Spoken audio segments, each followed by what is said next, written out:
Happy Sunday, everyone. Hope everybody having a blessed Sunday. It's good to be up above ground. Shout out to the mighty LDBC. Shout out to all the HBCUs, including coaches, Coach 67 Sports TV Alma Mater, the mighty Southern Jaguars. Yes, sir. Yes, sir, support all y'all. But we're gonna talk about some real life stuff, man, in the mixture of sports. Now that college football, like I said in past shows, these young boys in the college football scene is trying to find out what teams they're gonna play for, and um, you know, uh, so in the meantime, we're gonna talk about other topics. But first of all, Coach 67 Sports TV, how you doing, brother? All is well, bro. I'm blessed and highly favored. You know, for those individuals that that rock with us on the HBCU tip, you know what I'm saying? I dropped on my channel. I dropped Southern University video yesterday morning, talking about what Southern University defense could potentially be. How they're gonna replace Jason Dumas and Jordan Lewis.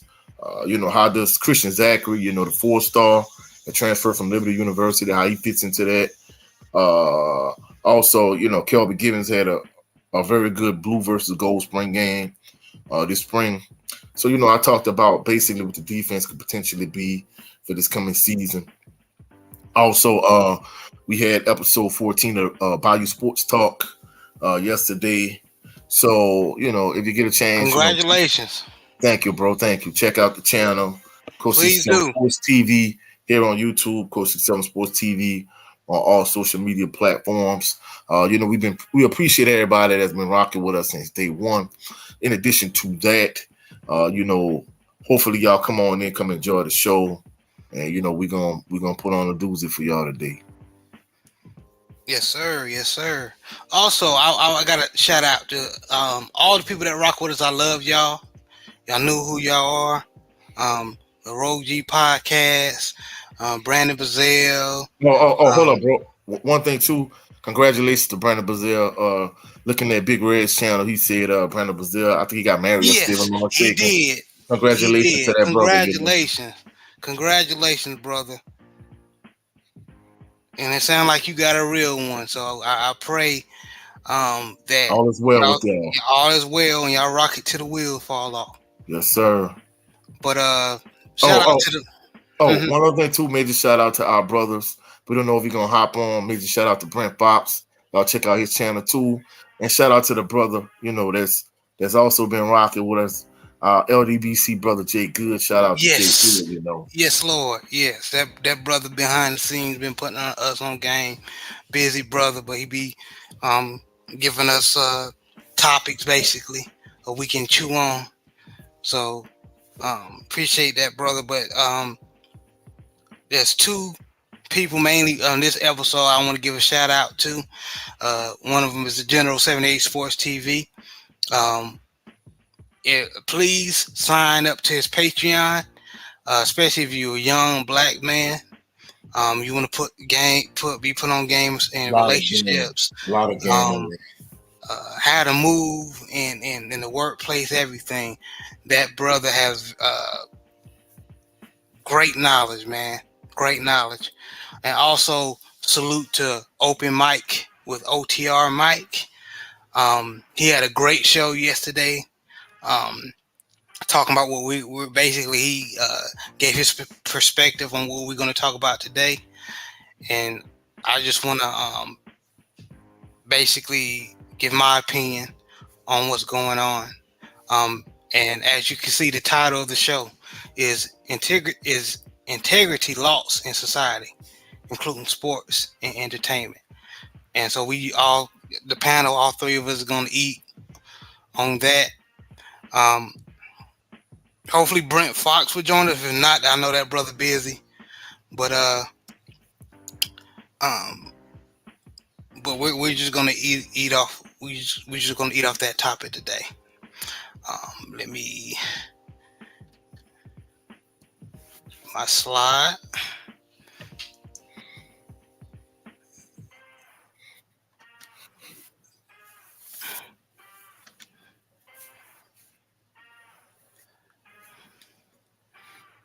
All right.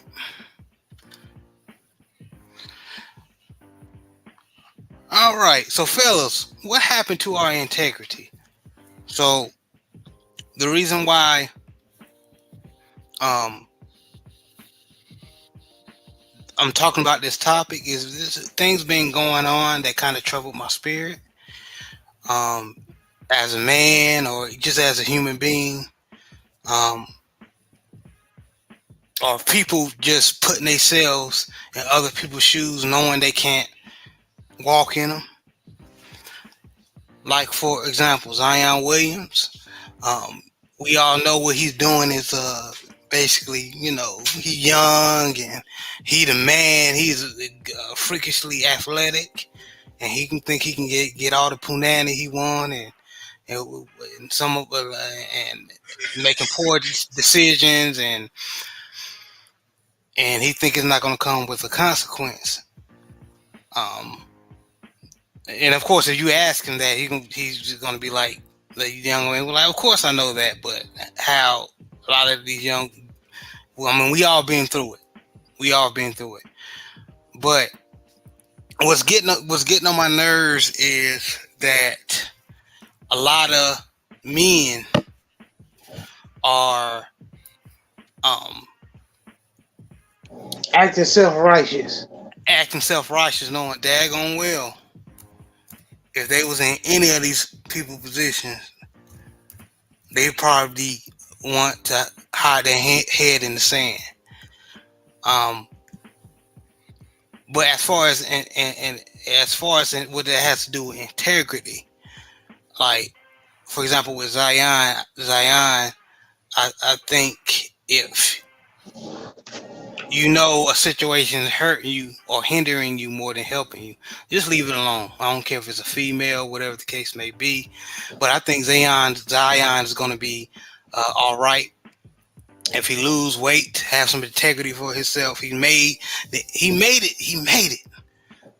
Millions of kids, his younger in high school, is trying to get to where he's at. So he need to buckle down, man, lose the weight. And yeah, he took an L with this female, but leave her where she at. You know what I mean? Well, she said she's pregnant, right? The Mariah Mills porn star girl. Yeah, the corn star YouTube. The corn star said she's expecting. Evidently, she put a pregnancy test. She took like maybe a picture, a screenshot, or whatever. And she posted it. So she claimed like it's. I guess she's legit. Well, be there for that child. Be a man. But leave that alone, bro. Take that L. Shannon Sharp. He finally was able to depart from Skip Bayless, and so there's no more Undisputed. But as far as integrity, the foolishness they tried to put out on him and his daughter, bro. Yes. Like, what do dudes just be sitting around thinking about, bro? You know what I'm saying? Some of these dudes are weirdos, man. What up, Living Big with Big Reg? This is another brother that support and he has good content. Please like and subscribe. Go to his channel. What up, J Bar? What up, brothers? But yeah, man, it's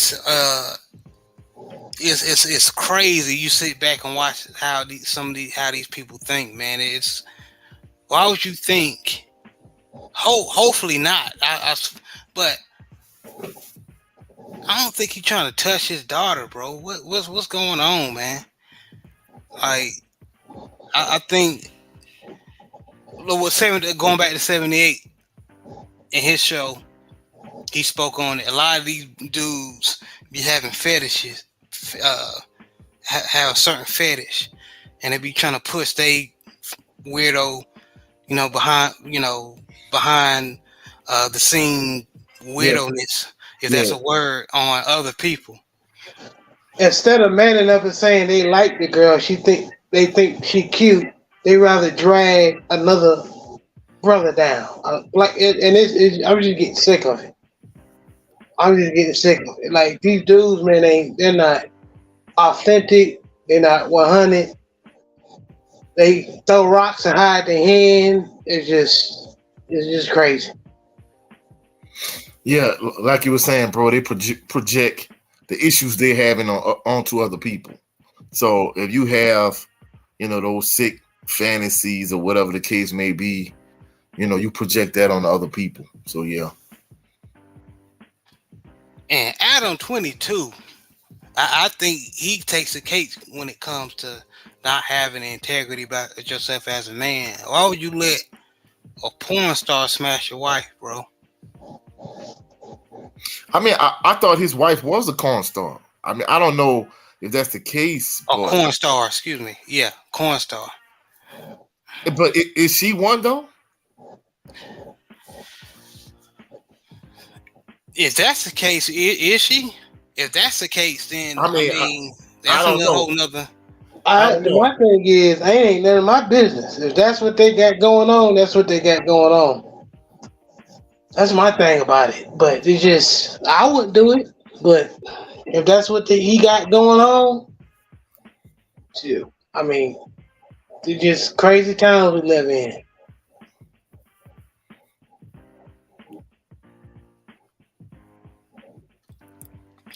Well, yeah, it definitely is crazy times. She did stuff with females only until now. So it sounds like she is a corn star. Yeah, people in the chat, if y'all got information regarding this and we're a little off, please let us know. But as far as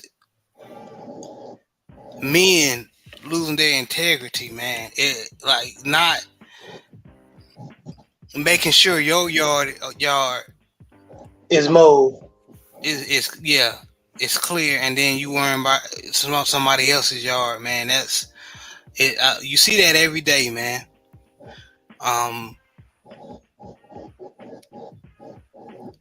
Example of that is like Jay, me and you was talking about the other day as Baltimore Ravens fans. Is Lamar Jackson. You got people or less talented quarterbacks, or even just 9-to-5 workers telling a man who has 300-pound grown athletic freak athletic, I should say, men running at him full speed. And you have people telling him, "Oh, he don't deserve that." Not just that comes with it when you play football. I understand what you're saying. I'm talking about. I was raised never look at another man's money. You don't, or tell another man how to make love to his wife. And these cats today, they do all of that. You know what I'm saying? When Lamar trying to get his contract, the dude had MVP, unanimous MVP. He done more with less. He doesn't got the weapons that Josh Allen got. He ain't got the weapons that Patrick Mahomes got or Joe Burrow's got. And he's still competing. You see what I'm saying? And then you got grown ass men and women, non-football players and football players, saying what he do and don't deserve. And then be at the job calling out or not doing they supposed to, stealing stuff and whatever. That's another topic. Calling these football players bust. You got walking bus every day. at Yes, this sir. job. Yes, sir. Living Big with Big Red said, yeah, she do OF with females, and then Adam 22. She could be one of those with this guy. Now he said yes. Yeah, so basically she asked him like, hey, I do OF, I want to be with this guy, like, would you sign off on it? And he, like a cuck, he signed off on it. So yeah. So that's what it essentially sounds like. She's a corn star, so you married a corn star. Now, that's a valid point y'all make in regards to Lamar Jackson. I mean, everybody have their own opinion, and I understand that. But to say what this man doesn't deserve, like you say, I mean, you're not in a position to say, hey, he doesn't deserve this. He doesn't. I can see if he was a trash QB, but man, he's one of the elite quarterbacks in the NFL. Addressing the Zion Williamson situation, like you said, bro, if he gets his way down, I mean, I think that's the reason why the issue with him is such a huge issue with the Mariah Mills and his girlfriend that's a dancer, and not ballet, but sliding down the pole. I think that was the reason why it was such a huge issue with him. We talked about it, if I'm not mistaken, like on episode 12 of Body Sports Talk. The reason why it was such a huge issue is because, dude, you're not performing on the court. And, she talked about that in like those 300 Twitter posts that she made, like, hey, he just laying around his condo with bottles of soda, cold drink. Well, we say cold drink from Louisiana, soft drink, whatever the case may be. And he didn't want to play he didn't want to play in the playing game that would have got him in the playoffs. And he was medically cleared to play, but he didn't want to play. And as a result, basically, she was like, hey, they need to trade you, this, that, and the third. So that was the reason why he caught so much heat in this area for, the situation with the two adult entertainers. Because, one was a dancer, one was a corn star. And people like, dude, like, you have all of this money. Like, why wouldn't you just get you just random decent chicks? And even if you did, like, use Zion Williamson. You don't need to trick women. Just gonna want you for the sake of you. However, like, if that's the way you're gonna do it, and you need to have them. I mean, like JB said, we mind our own business. But at the same token, if you're gonna do it right. I mean, once you decided, to move away from her and go to the dancer, it's like she exposed you. She talking reckless, she talking crazy.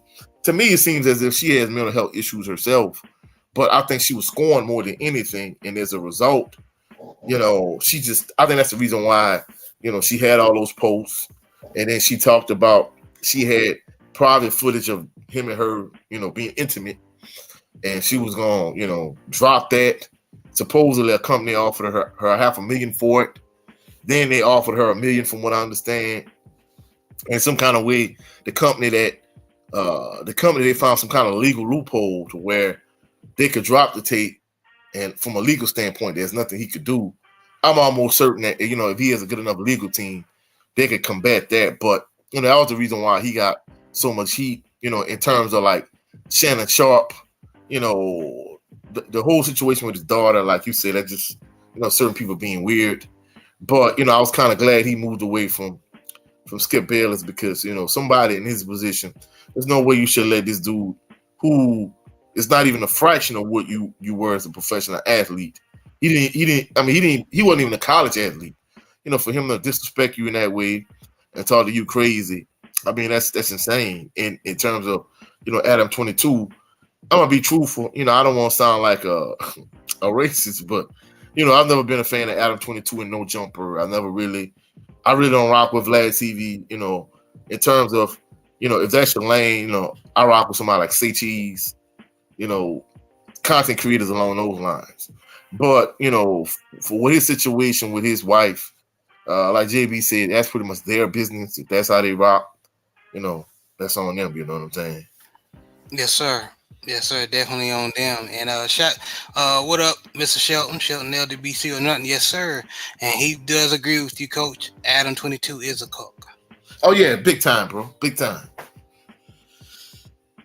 Yeah, it's I mean, just going back to Shannon Sharpe. My thing is, I'm blanking on the point guard from the Memphis Grizzlies, John Morant. John Morant. Now, Yeah, our brother 78 Sports that was pointed this out. He said basically, he pointed out the what I call the N-word courage, huh? Nigga courage, yeah, yep. N-word courage. Yeah. So you willing to go to war against John Morant, a whole team, yeah. Brooks and John Morant and his daddy, but you taking punishment, verbal punishment, abuse. From Skip Bayless. Yeah. So I understand. No, I'm not understanding. I'm not being ignorant here, folks. Where punch Skip Bayless out when he ruined his chicken or ruined his paper, right? I'm saying he's been taking this type of abuse for what? For some years. For some years. Yeah. But it actually boiled over with the Tom Brady conversation. Basically, Skip Bayless tried to compare Shannon Sharpe's career to Tom Brady and call him jealous, and you want it to be like Tom Brady, and like we discussed in for other shows, like how dare you talking to a Hall of Fame, you not nothing, you just reporting, you just talking about these athletes, man. So but I will say this about Shannon Sharpe. Thank God his YouTube channel is cracking. And he has the background of commentating before he even was with Skip Bayless. So he's gonna be all right. But I just see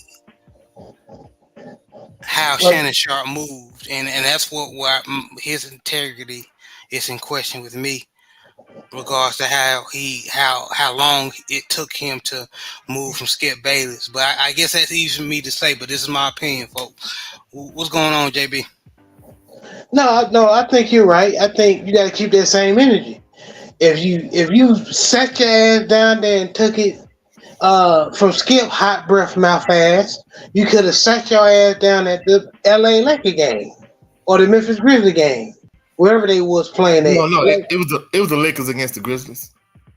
But was the Lakers at home? Was the Grizzlies at home? No, it was a home game for the Lakers, and he could have sat his ass down there and just enjoyed the game. And he's a LeBron fan, and I'm a Lamar Jackson fan, but I'm not gonna fight nobody over him. I don't know him.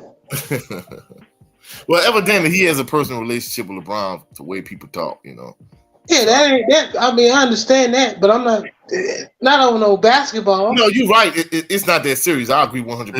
Not over no cornbread, Ray. Right. Not over no cornbread, Ray. Right. So, and Jay Barr in the chat made a good point. He said first it was the Damar Hamlin situation. Yeah, he right. Yeah, that's where it stemmed from. I mean, because he was extremely insensitive about the whole Damar Hamlin situation, and as a result, it spilled over, and he was so heated, but he took the day off, and Skip, he doubled down on it, like, I'm like, bro, like, there's things in life that's way more important than football. That young man's life was on the line at that particular instance. I mean, if you got to do CPR on the field, bro, all the years I played football, I've been a coach, like, I've never seen, an athlete needed to have CPR on the field during a game. And that young man needed CPR. And, like, you just dismissive, like, I know the NFL not going to, right, bro, like, man, F this game. F the standards, whatever. the NFL would find a way to work that situation out. Who cares about the playoff implications? F the playoff implications.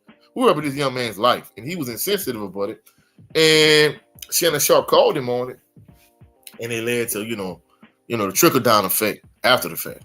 Yes, sir. Yeah, you're right. And salute to Joseph Townsend. He said, "Salute to the family. Salute, brother. Thank you for taking a peep at us, brother. Appreciate you." Salute Joe Town. Yeah, man. So that J Bar is right. That DeMar Hamlin. People already didn't like Skip Bayless, but he pretty much came off like I don't give a daggone if that N word is unconscious. Y'all need to keep playing. That's what it felt like, bro. When that's what it was. When you sent me that clip, I'm like, what? Bro, I was shocked. I want to see who's gonna lose their integrity and become his next partner of his show, whatever show they're gonna do. Because Undisputed was just canceled, from my understanding. Well, I could be wrong. Well, the brother Ticket TV, another one of our LDBC brothers, basically he was saying that the show is on hiatus. Salute the Ticket. The show is on hiatus until they could find another co-host for him. However, from my understanding, like basically every person that they attempted to get, everybody pretty much bought, and nobody really wanted to team up with him. So from an integrity standpoint, it seems as if nobody's really biting on the bait at this point. Yeah, and did y'all see what Joe Town put in the chat? He said, "We can't forget the NFL wanted to keep playing that game, but the players said no. That's why people don't like watching the NFL now." Yeah, I mean, even though it wasn't the exact thing, Jay Good said the same thing years ago. A lot of individuals, even with the Colin Kaepernick situation, after that situation, individuals pretty much walked away from the NFL, even though it's probably the most popular sport in this country. Yes, sir. And another part of the show, we gonna get a little familiar, especially with black men. Living Big with Big Reg, he said, so he turned down the people they wanted, and the people he wants don't like him. Pretty much. Yeah. I don't be surprised if Jason Fatlock is on there, somebody with him. Bro, I'm gonna keep it real. No. That show would be so trash. And like I was saying, like several episodes back here on the Southern Baller Show, just like the this female white supremacist, just Pearly Things, who pretty much built her platform and everything that she's going from a content creation standpoint. She built her platform on the backs of black content creators, and Skip Bayless is the exact same way. Because I don't know if y'all old enough to remember Cold Pizza on ESPN. Bro, Cold Pizza was trash. I remember Cold Pizza when I was in high school. Until he teamed up. Nobody watching it. Until he teamed up with Stephen A. Smith, and they got on First Take. Nobody was checking for Skip Bayless, and essentially FS1 knows that. So since Shannon Sharp is no longer on that show, that's why they shut it down. I mean, if they could get, I think maybe they probably aiming for like a real animated type personality, someone, one of these people that really don't like him, like a Terrell Owens, I don't think T.O. would do it anyway, but one of those, individuals, whoever, that, somebody really don't like him, that he could really kind of feed off of. He needs that type of individual for that show to really, take off. Of course, he's had so many incidents over the years with with Jalen Rose, with a bunch of people, So I'm gonna be truthful. I'm surprised they really didn't, since ESPN laid him off. I'm surprised he didn't hit Jalen Rose up, somebody like that. But Jalen Rose probably wouldn't want to do it at this point anyway, No. I spell it the way things ended at ESPN, Why I feel like Marcellus Wiley is gonna get the position. I don't think I'll be so disappointed. I'm gonna be honest with you. I don't think Marcellus Wiley is entertaining enough to to be Skip Bayless's co-host. You know, it would take somebody like a Richard Sherman, like a Terrell Owens, somebody along those lines that really could kind of get at him and get in his face. That would kind of give him pushback. You know. I love it. Joe Town said, let's Skip do a show with Max Kellerman and see how unseasoned chicken that show will be. I mean, bro, just think about it.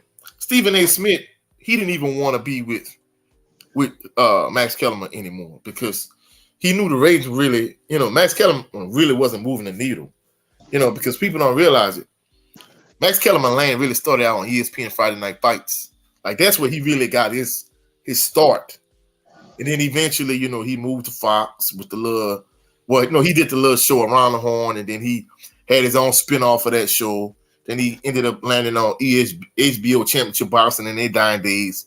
Was so trash, like watching paint dry with Jim Lampley and Harold Letterman and with the real Larry Merchant and Max Kellerman. So he was in the dying days of HBO. So those shows kind of propelled Max Kellerman. But Max Kellerman type of setting, Max Kellerman is not that guy. That's why I'm gonna be truthful. I think that's part of the reason why ESPN let him go, because without him being on First Take opposite Stephen A. Smith, and Stephen A. Smith made it clear he didn't.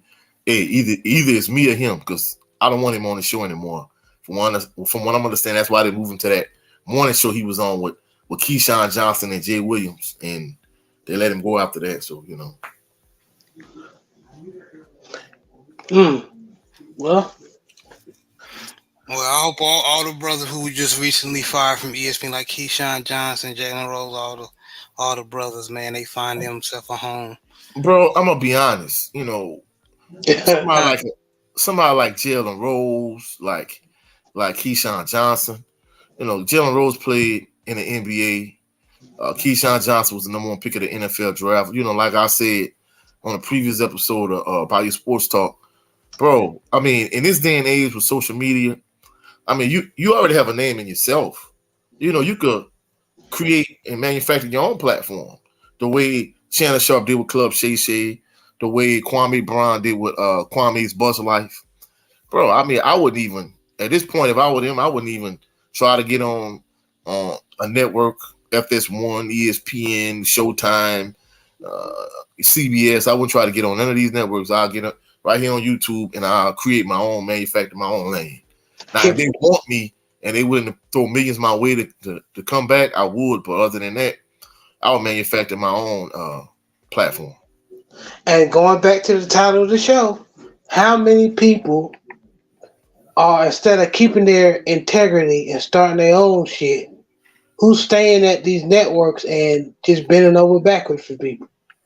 Well, Jalen Rose kind of alluded to that. I don't know if y'all saw 7-8. He said like something along those lines in terms of, Jalen Rose was basically saying, he didn't just flat out say it, but he kind of insinuated the reason why they let him go at ESPN is from an integrity standpoint. He's a philanthropist. He has his own school. He's not one of these type of people that's gonna just kind of go with the flow. I guess he gave him too much pushback and he went against the grain too often for their liking. And as a result, that was the reason why they let him go. I mean, just think about it. I don't know if y'all ever been terminated from a job or whatever. I really haven't. But in most instances, when you're at home, when you're at home, they would notify you and let you know, hey, we don't need you to come in. Like, he literally showed up for work, and minutes before he was supposed to go on the air, they told him, oh no, you don't need to worry about going on air. We letting you go. And I'm like, bro, like, this is a major network, Disney, family, so on and so forth. Like, y'all couldn't be more professional than that. Y'all let this man drive to work. And before he was about to go on air, y'all told him, like, nah, you don't need to do that. We let you go. Like, bro, like, how trash is that? Oh, and Joe Town, I can believe that because they flip flop. He said, I heard LaShawn McCoy name was thrown around, and how about Brandon Marshall? Yeah. We talked about LaShawn McCoy also, and basically, my cousin, he was like, Raymond was like, LaShawn McCoy, he's not that guy to really move the needle to pair up with Skip Bayless. It would need to be somebody more controversial, So he was like, Shady McCoy is shady in this context. It wouldn't work. Now, Brandon Marshall, I think he would move the needle. Would he be willing to do it? I think that would be the question. I say let him drown, man. Let Skip Bayless drown. I say the same thing, bro. I wouldn't even, as a black man, not just a black man, but an athlete who played on that high level, like a Brandon Marshall, even LeSean McCoy. Why would you go over there and try to keep that ship afloat when you've seen over the years with a Hall of Famer in Shannon Sharpe how you treated that man? It's not worth it. But that's why the name of the show is what it is. You know, I mean, integrity. It always is gonna. Is it? Are you gonna choose the money, or you're gonna have some integrity about yourself?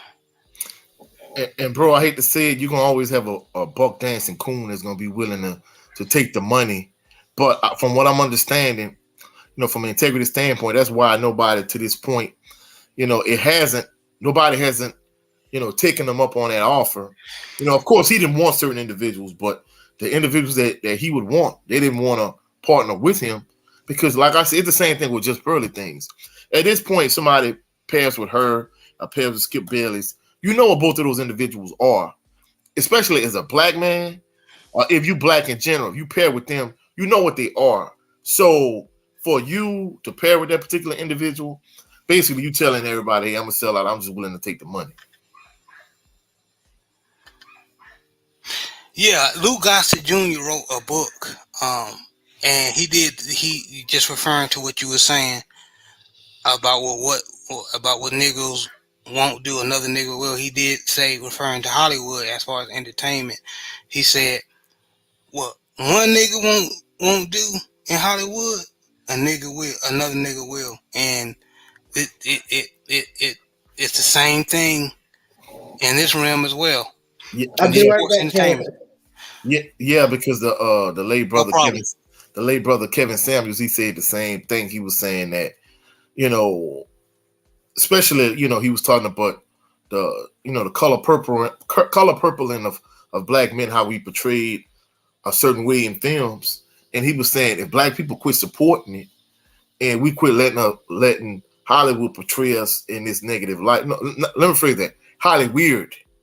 If we quit letting Hollywood portray us in a certain light and we quit supporting those movies, that portray us in a certain way, then, basically, you would have, these negative images of black men in these Hollywood films. And he was saying, basically, that's why he was always a proponent of, black men creating their own media outlets and own platforms and so on and so forth. Yeah, that's why Shannon Sharpe gonna be all right, because Club Shay Shay, a lot of interviews he done, it's good stuff. I don't know about the name, but the interviews is all right. Joe Town said, well, I guess Richard Clark will have to save the day. And he also said that, I got it. Have Karl Malone do it. Oh, you wrong. Oh, bro, I'm not gonna lie. I'm gonna be honest with you. With the backlash for Karl Malone, so people that knew, he kind of flew under the radar with this. Evidently, I think the son that didn't make it, or the daughter that ended up playing in the WNBA, one of those kids, evidently, I think he was in college at La Tech, in Ruston, and the individual that got pregnant with the son or the daughter, she was underage at the time. I think with that particular situation, Karl Malone, he just needs to just kind of fade off in the sunset. He doesn't need anything that's going to draw any type of attention to him whatsoever. AKA sit your ass down somewhere. Big facts. Yep. Exactly. Well, fellas, we gonna take another shift in the show. And we're going to get a little personal. So, setting the standard as black men, and you heard that in a lot of the LDBC brothers show, how a lot of times as black men, we don't set a standard. Meaning, going back to what we just saying, Coach, what one nigga won't do, another one will. And we need to have to get I just want that whole saying to be destroyed. Even other races know that. If this brother sister too proud to do that, I can get this thirsty one over here to do it. And as content creators in the LDBC, we see it every day. Like former LDBC members are talked into turning against the LDBC and making videos and stuff like that. Just using that example and going back to sports and entertainment, right? Like Malika Andrews. Oh, she the stunt, the stunt she's pulled against black men on air. With Richard Jefferson and Jalen Rose. Like, get your hand at my armpit. Like if I was standing beside her, I have my hands in my pockets. But that's what low key what they want. They want black men to be feared of putting that connotation on that sexual deviant on them, being can't control their Johnson. Always, which I remember as a man, it is what it is, but at the same time, why is that connotation put on us when other men, other races of men do the same thing, but we get put in the spotlight? Because black men are easy targets. Explain. We know this, but explain, JB. Black men, bro, we ain't got no coalition out there to back us up. There ain't no group that back our black ass. If somebody wants to take us down and shit on our name, hell, other black men will join if the price is right. So if Malika Andrews want to label Richard Jefferson or Jalen Rose as people who harass her at the job, she can do that. Even though it's BS, even though privately she probably won't that. Since we just throwing shit out there. Since she just throwing shit out there. You see what I'm saying? So yeah. Well, bro, I can't think of which content creator it was, but recently it might have been Ticket. I'm not mistaken. I mean, I really don't know. I don't want to say the wrong person, but basically, they were saying at this point with the budget cuts and the layoffs at ESPN, money costs, just kind of cut costs. Basically, they laid a bunch of people off, but they were saying that essentially Stephen A. Smith, because he's a coon, and Malika Andrews, she's a misandrist, but she's not a misandrist in terms of just all men in general, but black men in particular, because, even if you look at the recent comments, during the draft about Brandon Miller, she made some comments about him, even though, when he was in college, evidently, there was a scenario where this young man deleted this young woman, and evidently, from what I'm understanding, maybe he gave the young man a firearm or whatever the case may be, but no charge was ever brought up against him, and there was no proof for anything that really transpired from what I understand. But yet, she threw shots at him. She also threw shots at Ime Udoka and his entire situation. And basically, they were saying how, in so many of these situations that basically the reason why Malika Andrews and Stephen A. Smith are safe is because they're kind of like ESPN's puppets. Anytime they want a black a mix. Well, she mixed the black or whatever you want to call her. She's a female Uncle Tom, to be truthful. But basically, they use her as their puppet, to speak ill of black men and attack them. And in addition to that, Stephen A. Smith, he does the same thing. Over the years, I mean, just think about, how many, black men he's talked about. I mean, we're just going to use Kwame Brown as an example. And that's why I'm glad he created his own platform and started to speak out. He talked about this young man for years. He's the biggest bust in NBA history and blah, blah, blah, blah, whatever. I mean, I know part of it they were saying was the Michael Jordan narrative in terms of, to kind of save face from Michael Jordan. To them, of course, Michael Jordan arguably is the greatest NBA player ever, but he was the general manager that drafted Kwame Brown. And how much of a bust Kwame Brown was and this, that, and the third. And, it was kind of the reason why so many media members went at him is just to kind of make, save face for Michael Jordan from a general manager standpoint. But if you look at somebody like Darko Milicic, Darko was the bust also. But you don't see Stephen A. Smith dragging Darko's name through the mud. And I mean, that's just one example. There's so many examples of, white players that were busts. But he didn't go at any of those white players the same way he went at Kwame Brown. So the point I'm trying to make is basically Malika Andrews and Stephen A. Smith are like puppets that they use to attack black men in particular. And, that's the reason why, basically this brother was saying that Malika Andrews' job is safe and Stephen A. Smith's job will be safe because basically, they're the two attack nigger dogs, one female and one male. Yep, and I'm gonna throw another name at you, referring to basketball buzz, Jimmer Fredette. You remember him? Oh, I mean, bro, if we just sat here. I mean, I know Kwame was number one overall, and maybe somebody like Darko was number two. But bro, if we just talking about bust, we just talking about bust in general.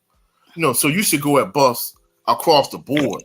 And like you say, maybe like a Jimmer Fredette, Adam Morrison. Bro, we could just go down a list of like white players that didn't pan out, or just busts that didn't pan out. You know what I'm saying? Like I remember, give you another example. After LeBron left Cleveland, they selected this guy Anthony Bennett. Nerlens Noel was supposed to go number one in that particular draft, but he didn't. UNLV. And bro, they drafted this guy.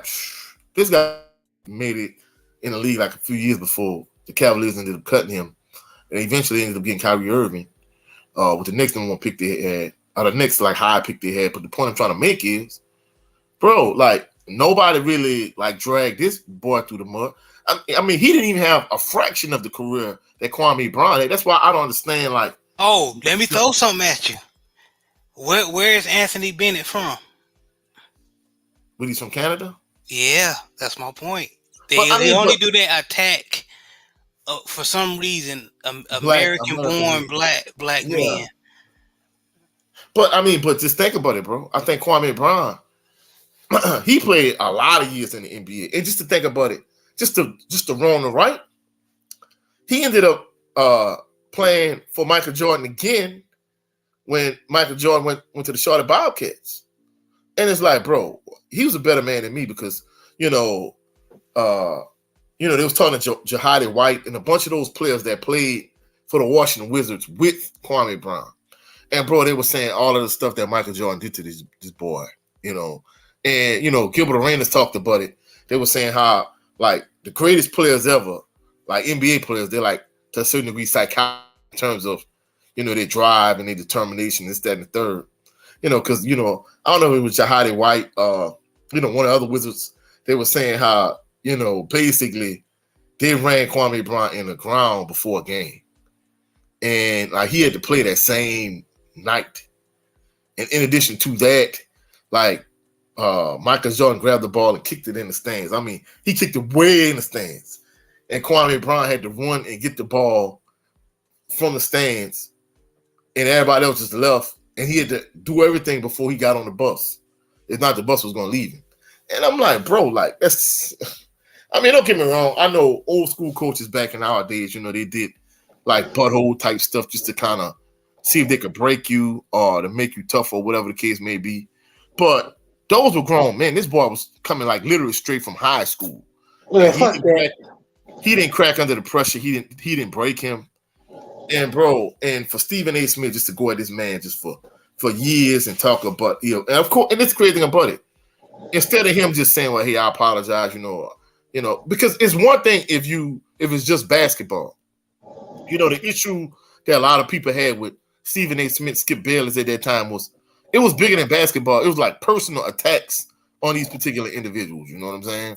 So that's why when Jalen Rose, went back at Skip Bayless and he called him Water Pistol Pete and he pulled up his high school stats. And, he was like, that's out of bounds. And I'm like, bro, like as much as you talked about Russell Westbrook and Chris Bosh and all of these guys. So I think that was the reason why, basically ESPN kind of pushed First Take so much was the fact that, on this show day in and day out, Stephen A. Smith in particular, but Skip Bayless, they trashed black athletes. They was talking about how this, they just talked about, the Ray Rice situation. I remember at one point, bro, they was talking about, I can't think of the guy's name. He played for the Giants. Don't remind me. He played for the Giants. He had a black girlfriend. He beat this girl up. ESPN never made no mention of it.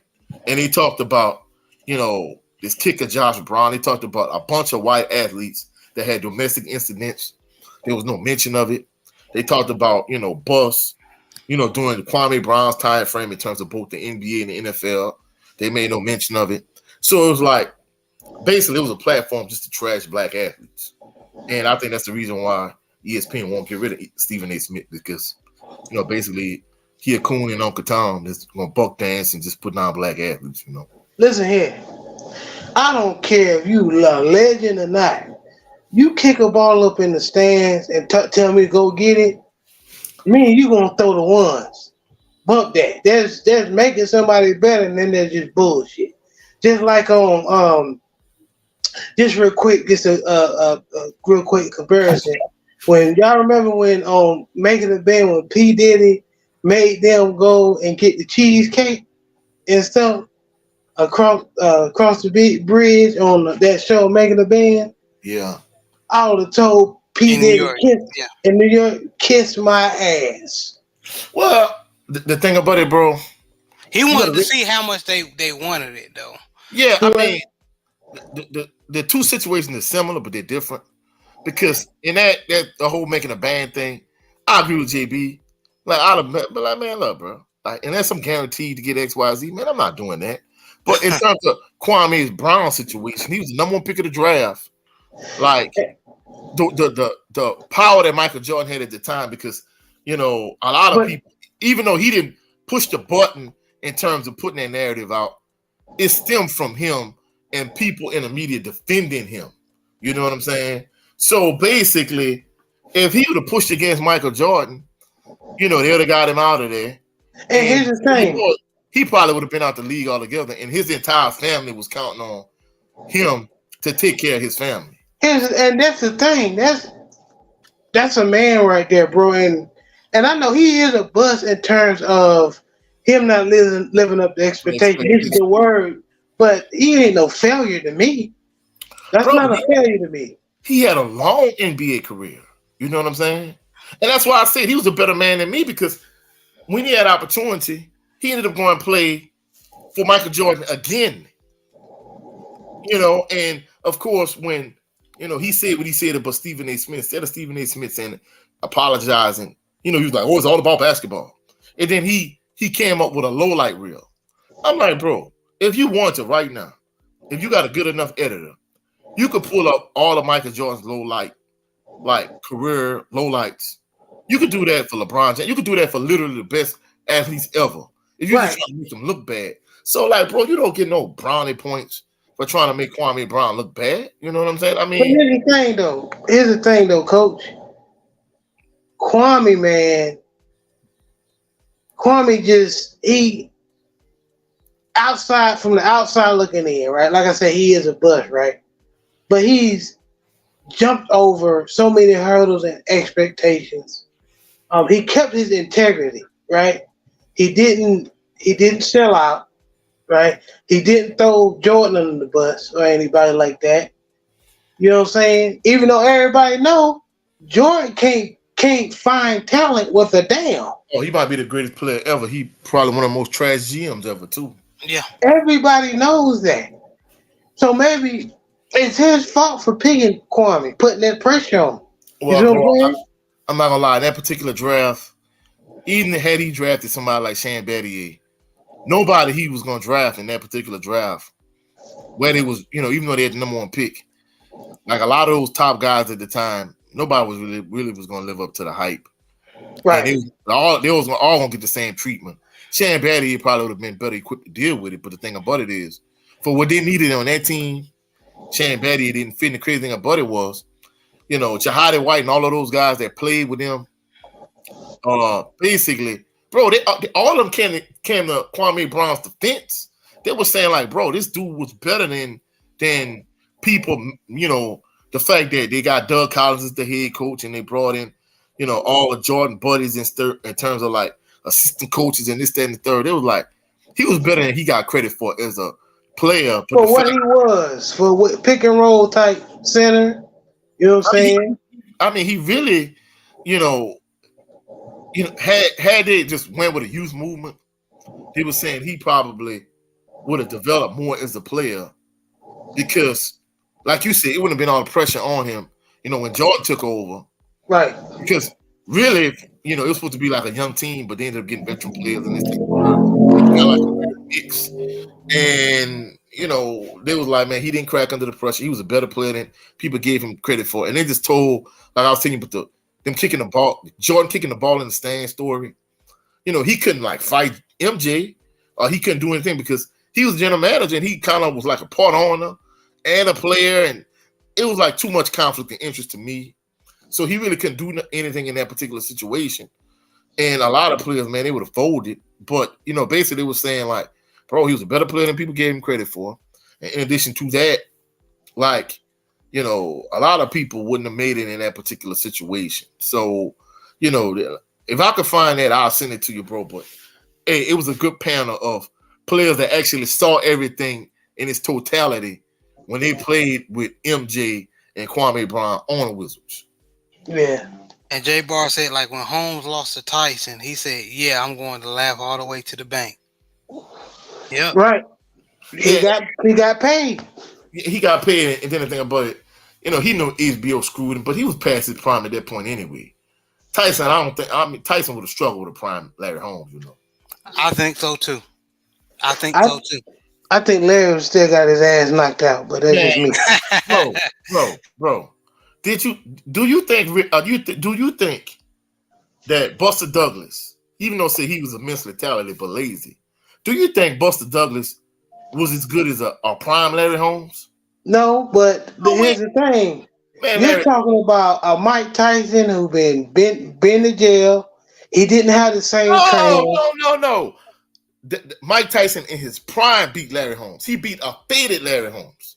Larry Holmes had seen his better days when he fought Tyson. Yeah, I agree with you. See, we about to talk boxing. We about to go LDBC for real now. But see, here's the thing, though. I agree with what you're saying, bro. But what I'm saying is, I understand he beat a faded Larry Holmes. I'm saying, though, Mike Tyson in his prime would have problems with anybody because he was fast and that head movement. I'm not talking about after he got with Robin Givens and was in and out of jail. Anybody could, the top 10 heavyweights in history will whoop his ass. I agree with that. But the one where he still had Customato as his trainer? No, when he had Kevin Rooney. Kevin Rooney. He whoops everybody ass. Most of everybody ass. No, you're right. Customato. No, Customato was the overseer, but in terms of like being a hands-on trainer, it was Kevin Rooney. Because after a certain point, Mike was just looking to land headshots. He wasn't moving his head as much. Once Customato and Teddy Atlas and Kevin Rooney, once all those guys were out the picture, he wasn't the same guy. But you can say what you want. Right. Just think about it. I understand you make a valid point from from having the proper trainer that could, from a fight plan, get you the right fight plan and motivate you and all those type of things. But bro, Mike Tyson's whole career, he never beat a Hall of Fame caliber heavyweight in a prime. That's fact. If he struggled with Buster Douglas, bro, that jab that Buster Douglas had wasn't nothing compared to a prime Larry Holmes. And then Larry Holmes had power, a certain degree of power after that. I mean, just think about it. He got up from Ernie Shaver's best shot. So if he got up from Ernie Shaver's best shot, he'd have got up from Tyson's best shot. And Tyson would have had to eat that jab the whole night. I think he would have stopped Mike Tyson. Speaking of Mike Tyson and going back to the title of the section, setting a standard as a black man, right? And we hear this saying, "Stay on code." A lot of black men don't stay on code. Speaking of Mike Tyson, right? Deontay Wilder was the only, at the time, American heavyweight that was, the champion, right? But you see Mike Tyson, I see when he did that bullshit. That was Spilky. Mike, if you don't sit your half retarded ass down somewhere. Well, bro, you gotta realize. But not just hold on, fellas. Him kissing the ass to the Tyson Fury camp because supposedly Peter Fury named Tyson Fury after Mike Tyson. But my thing is, as a black man, Deontay Wilder, even though he's Southern and Mike Tyson's from New York, y'all still come from the same soil and the same folk. So what do you get out of supporting Tyson Fury? You're just being real. And I know a lot of people say, well, he can support what you don't be biased. Man, go somewhere with that. Because when the Irish support their Irish fighters, nobody saying anything. When Hispanics support their Hispanic fighters, nobody saying anything. When the Asian fighters support their fighters, nobody saying anything. So why black men and women have to be humble? Jed, are you saying that we as American, especially in boxing trainers, don't have the integrity to stay and train their own fighters here in America? Are you saying that? Yeah. I gather he's saying overall, it's black people, we don't stick together. Because, I mean, just think about it from a, I know we talking, this is a sports topic, this is a football topic. And I meant John Fury, not Peter Fury. Go ahead. But just think about it. From a political standpoint, black people overwhelmingly vote Democratic. But yet, if you look at it, for so many years, I mean, essentially we built, our ancestors built this country on its back through its blood, sweat, and tears, whatever the case may be. Bro, just the incident that they had in Atlanta with the Asians, they got a Asian crime bill that from executive order from the president, whereas there's no crime bill for to protect in terms of if something happens, so it's like all of these groups, even the LGBTQ group, hey, they get. They stick together. I don't want to say the words, but the people from overseas, the J that Kyrie got in trouble for, they stick together. It's like all of these different groups stick together, but we can't get black people unified and sticking together and all on the same accord. Because if we did, as a people, we'd get a lot further from a political standpoint, from an athletic standpoint, just in life in general. You know what I'm saying? And we got a lot of things that black folk make it easy to give each other excuses not to support each other. Oh, he country. Oh, he from the East Coast. He dark skinned. He light skinned. He too ghetto. She too. Whatever the excuse is. Like Jay Good said, several episodes back, it's a tribalism that kind of keeps us divided. I mean, bro, we can't afford that. No, I know. Not afford that. And the crazy thing about it, 7-8 was saying this on one of his Patreon videos. He was like, bro, you can't get black people, unified and on the same accord for anything, even if somebody like a topic like reparations. Bro, you start talking about reparations, you want to see black people get offended and mad at you. Start talking about how, as black people, our ancestors built this country. We deserve reparations. Watch how many black people gonna turn their back on you. And I know one of them. I know somebody personally that told me flat out that he wasn't a slave. But I said, dude, your ancestors, you're here because your ancestors was brought from another country and helped build this country. That matters, bro. Even and not to go biblical on y'all, even the racist Christian, right, will say, forget about it, the God or Jesus don't know color. But here's the thing. In the Bible, right, when the children of Israel was delivered from Egypt, God told the children of Israel to make a rock, create a memorial rock so the next generation can remember. And the next generation can remember what he has done for the people, how he delivered the children of Israel, right? And the reason why I use religion is because a lot of black Christians, just being real, which I believe in the Lord, but just calling out the inconsistencies, right, will try to say, well, it don't matter because, forgiveness and not. No. This country is built on remembering. July 4th, right? Independence Day. Every culture can have a holiday of remembering what they, Hispanic Cinco de Mayo, Mexican Cinco de Mayo, right? But why do black folk have to have a seat in the area? What up, Brent Fox? What's going on, brother? Hey, brothers, what's happening? Not a whole lot, bro. We just kicking it. Yeah, I see that we talking about setting standards as a black man. Okay. And I mean, bro, when you think about it, this country rose to prominence faster than any other country in the history of the world. And all of that was built off of the free labor of our ancestors. So, man, these people can't tell me anything. Like, as a black people, as a people, we need to stick together, Absolutely. If I could just intervene for a second here.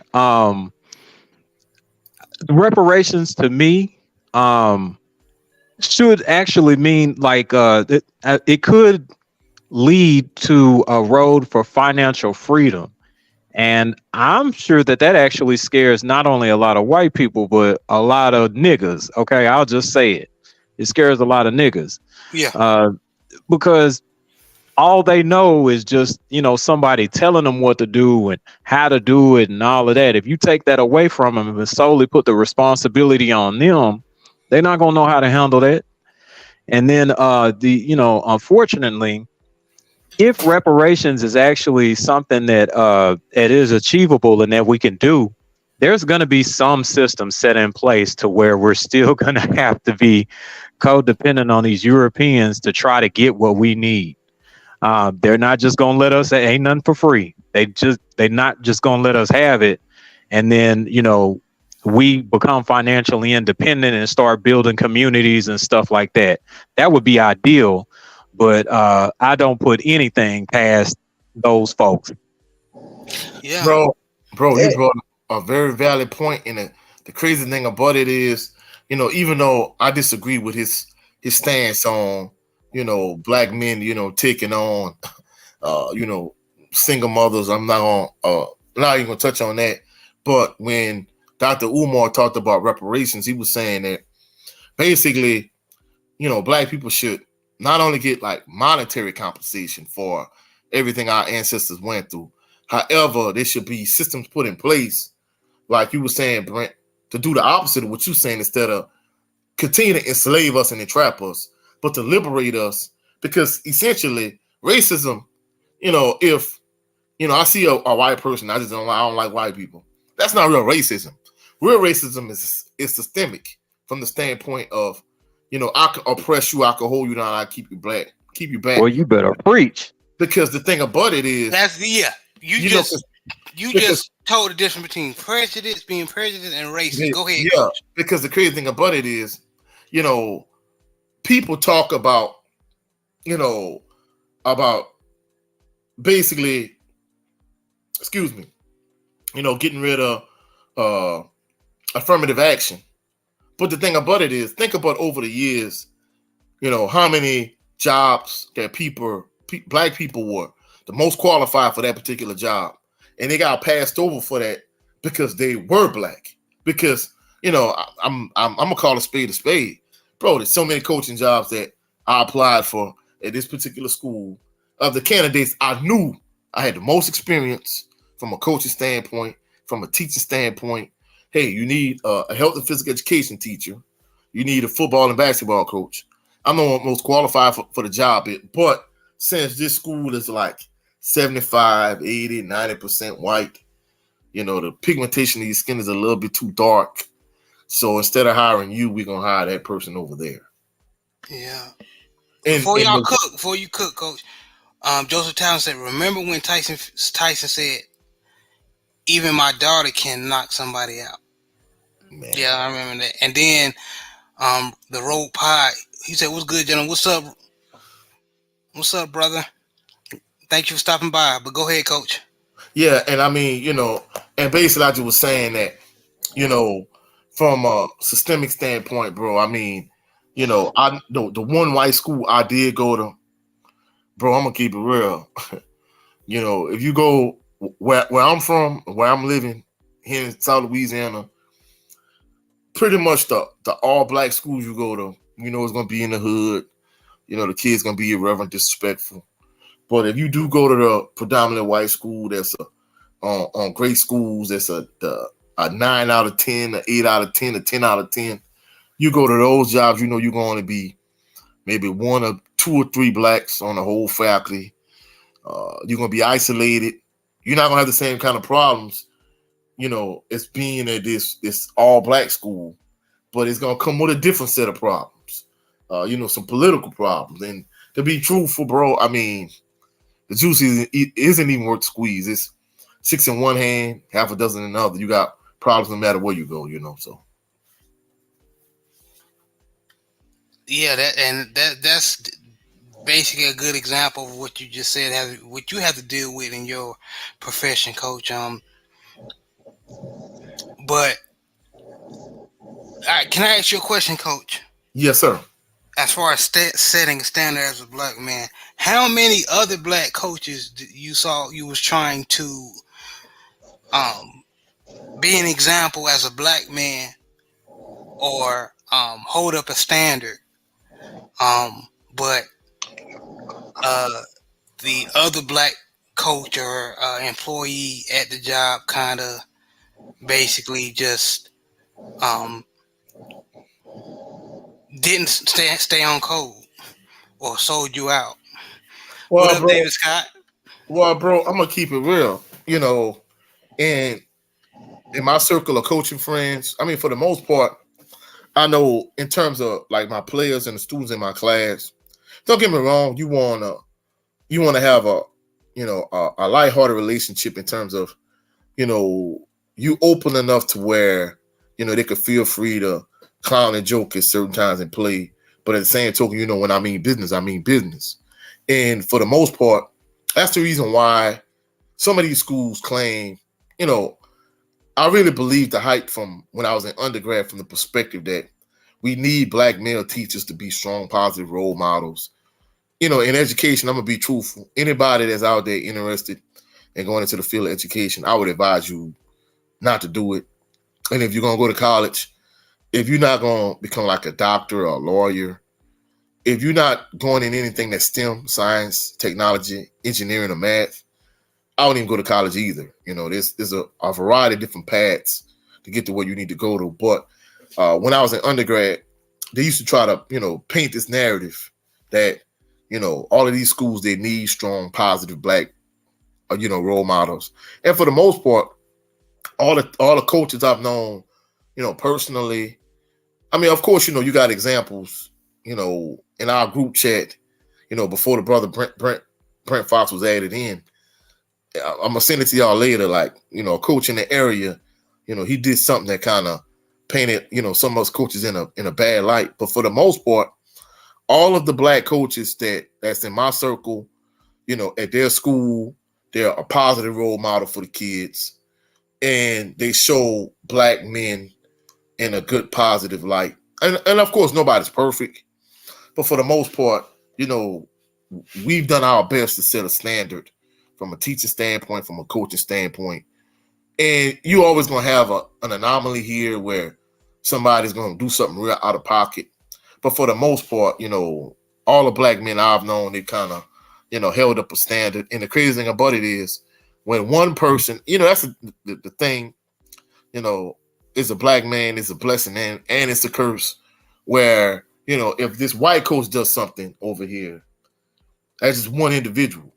But if as a black man, if you do something that's out of bounds, you're a reflection on all black men.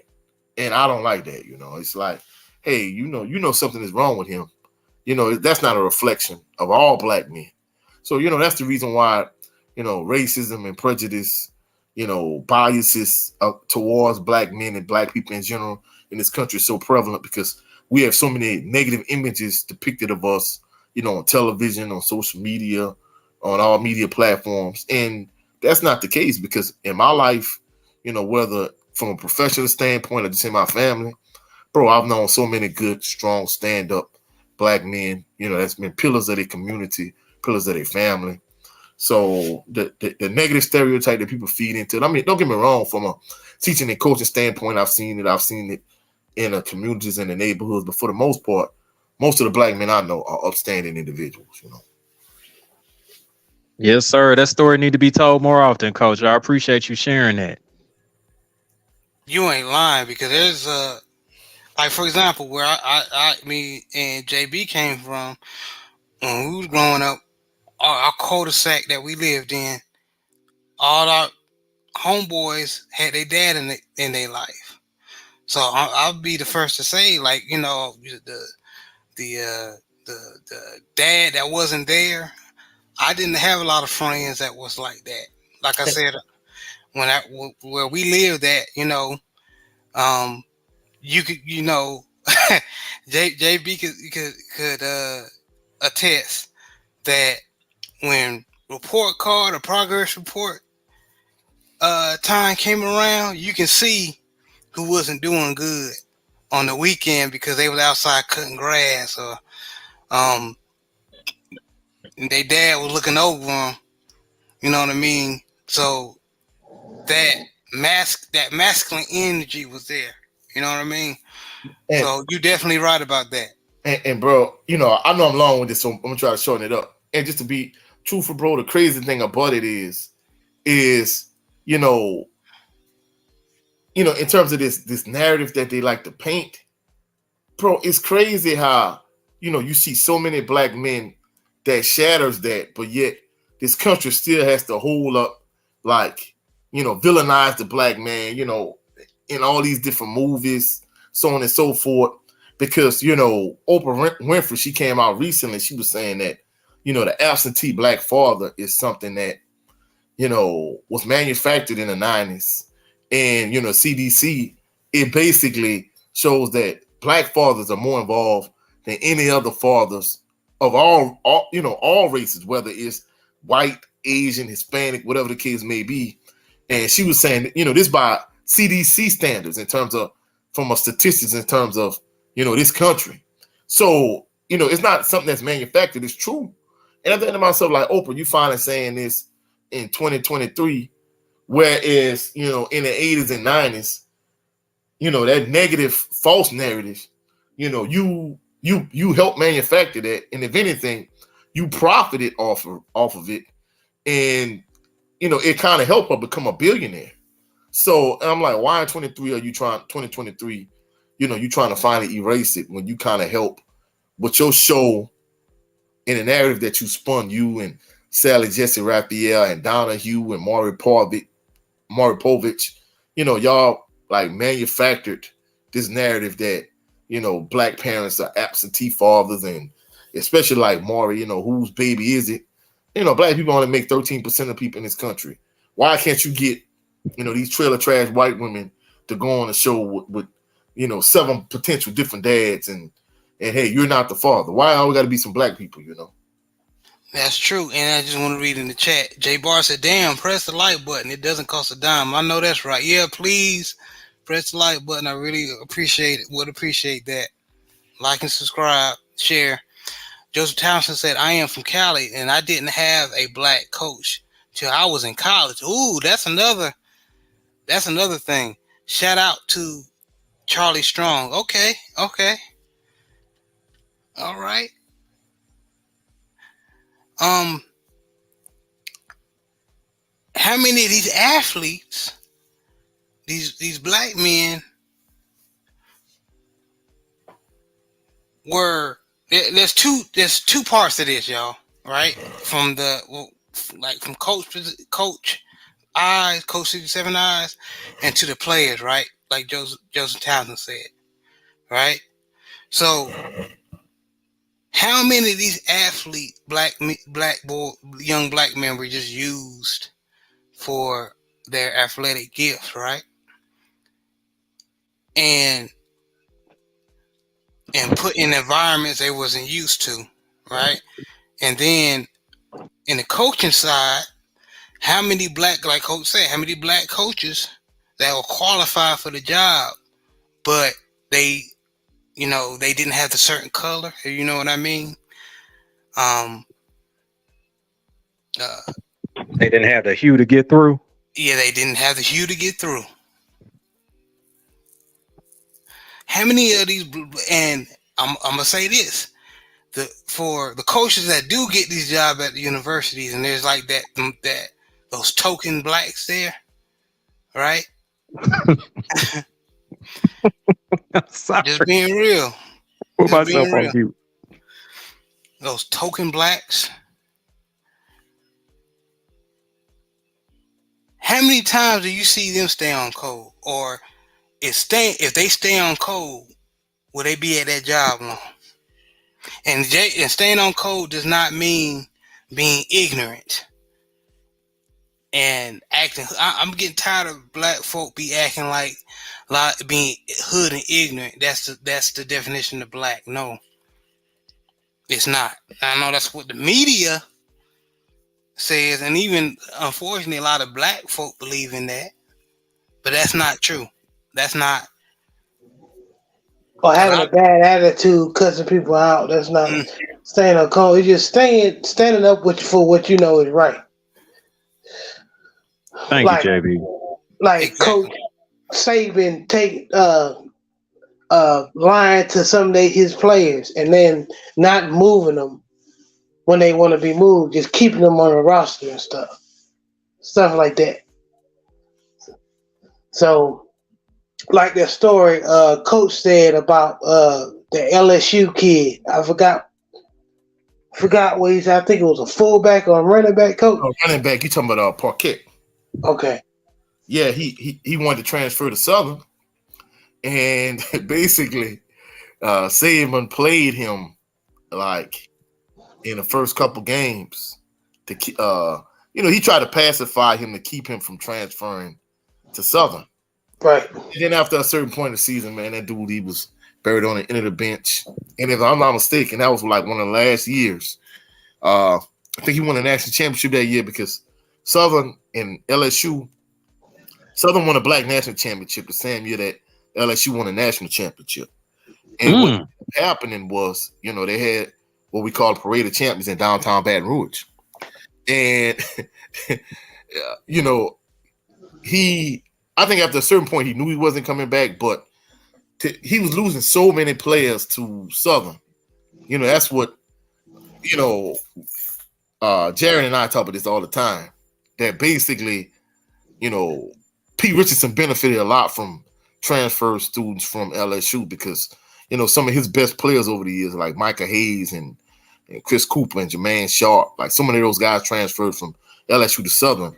What Nick Saban did was he put a ban in place to keep LSU players from transferring to Southern. Like one of the last players that transferred from at that time, in the late 90s, early 2000s, one of the last players to transfer, this guy, he was a wide receiver, his name was Junior Joseph. Him and I had classes together, and then Nick Saban put the ban in place.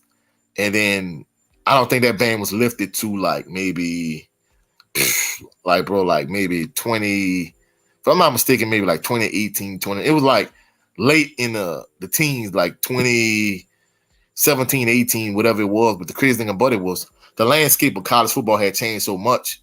Like if you told some LSU players like, hey, you could leave LSU and you could go across town and you could walk right into the starting lineup at Southern and you could become first team all SWAC and all American, they wouldn't take you up on that offer because essentially the landscape of college football had changed. But at that time, players, more than anything, they just wanted to play. That was your best way of making it to the NFL. You had a better chance. Just say if you was a running back, for example, made it to the NFL if you were the starting running back at Southern as opposed to being buried on the depth chart and being like the 8th or 9th running back at LSU. So a lot of those guys were transferring to Southern, So, things have changed since then. But, Nick Saban, people make it seem like he's such this benevolent guy. He'd have done a lot of shady crap over the years, like people think. I promise if you knew every little shady thing he did, y'all wouldn't think so highly of him. I promise you that. Yep, I believe that. I definitely believe it. But yeah, and like I'm gonna bring up the question again. A lot of if some of these black coaches who do get these jobs, if they keep a standard as a black man, how long are they gonna have these jobs? Not for long. Yeah, not for long. But if they're winning, that could actually buy them some time. But yeah, it won't be for long. You've got to be able to win games to kind of keep yourself afloat for however long you're gonna be there. Shoot. Jared, to answer your question, I'm sorry. Go ahead. Fine. Yeah. No, you got it, JB. Go ahead. To answer your question, what you and Coach 67 has been saying about Coach Sanders, let's see how Coach Sanders does in Colorado. If he wins, let's see all that stuff he be doing. They're not gonna stand for it, just like the Brent's point. But as long as he wins, they don't care. He can be prime time. He can bring all the Little Waynes and Rick Ross up there if he want. Yep. Mm-hmm. So that's a little example to answer your question. But have a 2-8 season if you want to. Yeah. That type of behavior is not allowed on this campus. Mm-hmm. Yeah, that can get you up out of there quick. You know how they did Charlie Strong? Like if he honestly, they would have fired that man a year earlier, but the only thing that saved him to try to keep his job for another year was he beat Oklahoma that year, and that is literally what saved his job. And then they fired him next year, I think. But yeah. Because Charlie Strong had like a whole bunch of high moral standards. He was a good, strong, moral black man that wasn't having it. Like he was benching white players for like getting out of line. So he was a good example of, standing on your principles and making sure that, hey, the message is getting through to these players. But, if you're not winning games, then even that, quote unquote, isn't acceptable. Yes, we like your strong moral front, but you are here to win games, and if we can't win games, then that's simply unacceptable and we can't keep you. That's so true. That's so true, man. So, and I know this question is um it's kind of it's gonna be a long time for anything to change. I don't think it ever will change, to be honest with you. But I'm gonna ask the question anyway. Uh, what do black men who does have a standard? What do they have to do to make other black men realize that they need to have some, like, going back to integrity or stay on code, or even if you do disagree with me? Honestly, Jared, in order for something like that to happen, this particular individual has to be exceptional. He can't just be good. He has to be exceptional. Exceptional is very, very hard to find. And in being exceptional, you have to show an exceptional example of how to kind of endure some of these things that you're going to come across with people, unfairly criticizing you because of your skin color.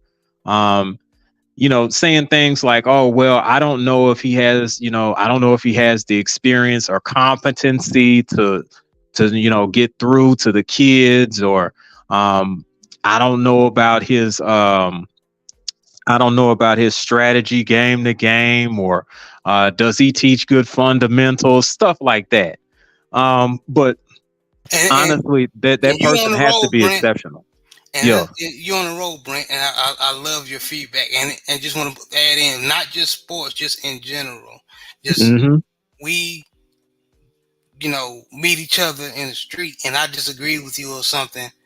Instead of us throwing the ones or yelling at each other, talking about each other mama, or your hairline ugly as hell, or you ugly as hell, a roasting session. Right. Is that how we do? Yeah. How can we, continue to reason with each other? Okay, you disagree with me. We're gonna agree to disagree, but I think we should do it this way. A lot of times that don't happen. A lot of times when it does, it's beautiful. It's the beautiful thing you ever see. But a lot of times it's either, F that N word. F you too, you know what I mean? So honestly, bro, it has to be a change in mindset for everybody. Like across the board, it has to be a change in mindset, or else you're gonna get the problems like you just said. Until we can actually change the way that we view things, unfortunately, we're still going to have that tension towards each other. And it's more to what I just said. And I know people, a lot of the brothers in the chat are like, there's more parts of that, and they're right. Like, yeah, absolutely. Dudes be judging other black men what they got on, you know what I mean, or money they got, whatever the case may. Oh, he can't do nothing for me because he ain't got this or that. I'm not saying just to deal with a bum ass dude as far as in the mindset, his mind, not necessarily what he got on, what's in his pocket, but just how to work together and have the ability to identify. Okay, we need to work together because this racist white person I'm just using an example. This racist white person we're working for is looking for chinks in our armor. So even though I don't agree with you, you may be atheist, I may be a Christian, we're gonna work together to try to survive so we can continue to put food on the table. But a lot of times the other brother will sell the other brother out in a minute, throw him on the bus without no hesitation, and sleep good. Slobbering all over the pillow and everything. So I would first, people who it's 2023, people who still judging people based off how they look and what they wear. First of all, homie, I can take your girl in a pair of Shacks. So I'm not tripping on that. And then go back to your question about what we need to do. You really talking about we just need to reinforce our de-escalating skills. Black people have poor de-escalation skills. And me and you, I pride myself. Me and you are good at that. We can see something that don't feel right, don't look right, and we'll either, hey, I throw you the deuces, or two brothers we see, and it's they about to argue, and we just shut that down real quick. You know what I'm saying? And I think people just need to learn that. But people, we in this social media generation, this phone generation, everybody wants to record everything and go viral. So people don't mind people fighting, drama. So, I mean, it's just one of those things where people choose not to do it because they always want some shit going. You sound like Willie Jones. Get out of my house, boy. Always got some shit going. That's true, though. I mean, both brothers That's brought true. up like some very like good points. You know, just to kind of speak to Brent Fox's point real quick. Basically, you know, Sin used to tell me all the time. He used to say, "Son, to get to where that white person next to you is going to get, you're gonna have to be able to fly to get to where they can crawl to." And you know, that always stuck with me my whole life. You know, even if you look at, you know, even though I'm not into politics, if you look at like Barack Obama versus George W. Bush or Donald Trump, they was basically able to crawl to where he had to fly to get to. Now, I'm not just talking from a political standpoint. I'm just talking about just, you know, black versus white, you know. And, you know, because I remember you and I, we talked about on one of these shows, you know, like one of our earlier shows. I think Jay Good was on that show with us. Like basically, like the average, the average black coach gets like literally half the time to turn around a program, whether it's a college program, a NFL franchise. Like they literally get half the time, like 2 to 3 years, like 2.5 years on average, where like the average white coach gets anywhere between 4 and 5 years. So, well, you better tell them. Better tell them. And the truth of the matter is, like, you know, as a black man, you have to be excellent.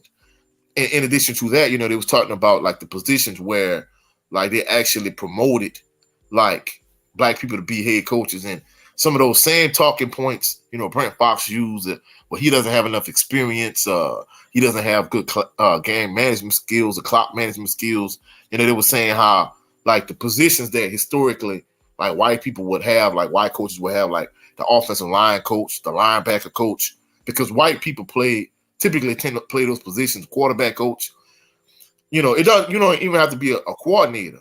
You know, if you like those position coaches, they'll make you a head coach. Whereas if you're a black you know, coach, and you're like a wide receiver coach, you're a running back coach, you're a DB coach, you know, they're not going to promote those guys as quick. You know, even if you look at somebody like Eric Bieniemy, if Eric Bieniemy was a white coach, he would have been a head coach in the NFL.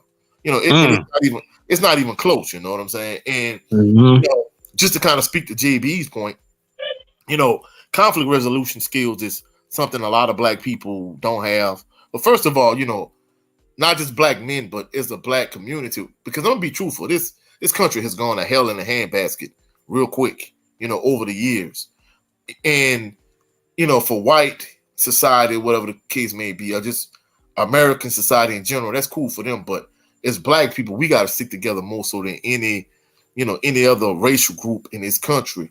And, you know, like Jacob was saying, whether it's a tribalism, you know, colorism, no matter what type of ism you come up with, you know, black people gonna find a way not to be on code, not to stick together and be divided. And like JB was saying, you know, we don't have conflict resolution skills because I remember at one point at my school, like these kids were fighting so much. And the thing that just aggravated me, you know, you got this white AP that's telling me to teach the predominantly black students in my class, either black or brown. The vast majority of my students were black, and those that weren't black were brown, and a very, very, very small percentage was white. But more than anything, you got black and brown students in your class. Hey, I need to teach them conflict resolution skills. And I'm like, man, I've been trying to teach them conflict resolution skills for the last couple of years. These kids, they basically tell you to your face, man, I don't want to hear that shit.